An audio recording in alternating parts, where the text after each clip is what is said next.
friends that we meet, and you know, the time the family down at the pools, all the friends, you know, it's all just a big group. Everybody has a good time. If you've never been to one, you need to come to one and watch. They are really fun to watch.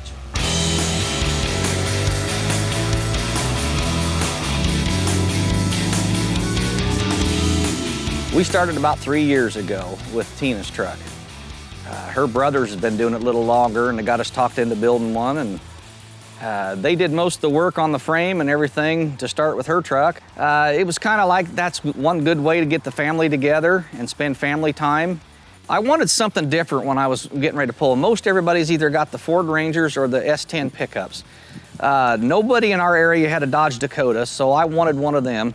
I did all the work myself to it. I stripped it down right here in the garage, and it was a long process, but I was able to spend a few hours a day down here working on it.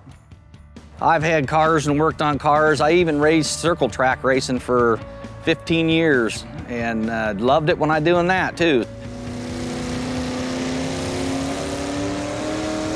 You're taking a 48,000 pound sled and you're trying to pull it 300 feet down the track, and as it goes down the track, there's a weight box that rises up, which puts more weight onto the skid plate.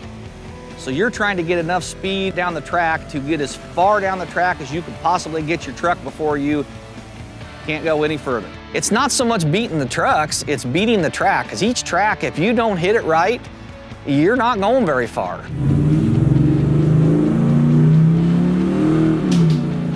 They had been kind of doing their own engine program themselves, and I think they just weren't totally happy with their engine program, and they were wanting more power. And we looked at their sanctioning body and seeing what their rules were, and you know, and tailored an engine package best for their program. You know, other people I've noticed, you know, the motors dog out a little too much, making sure that we could get a motor that would just literally pull right through and dig holes.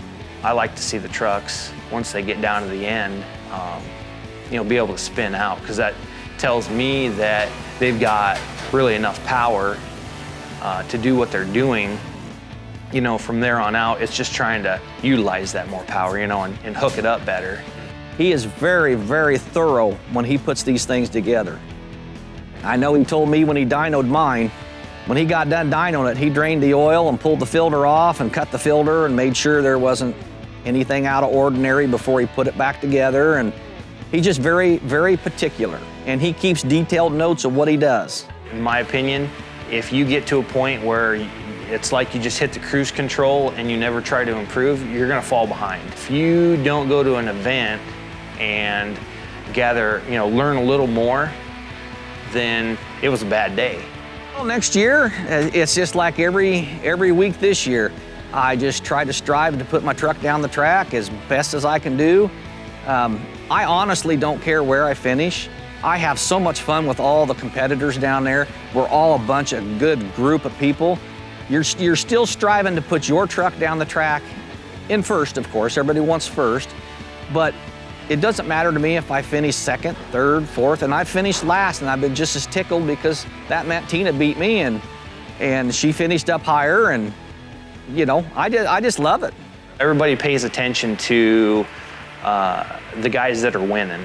When I can put an engine package together for somebody and it works exactly the way I want it, it puts them in the winner's circle, man, it's just a great feeling.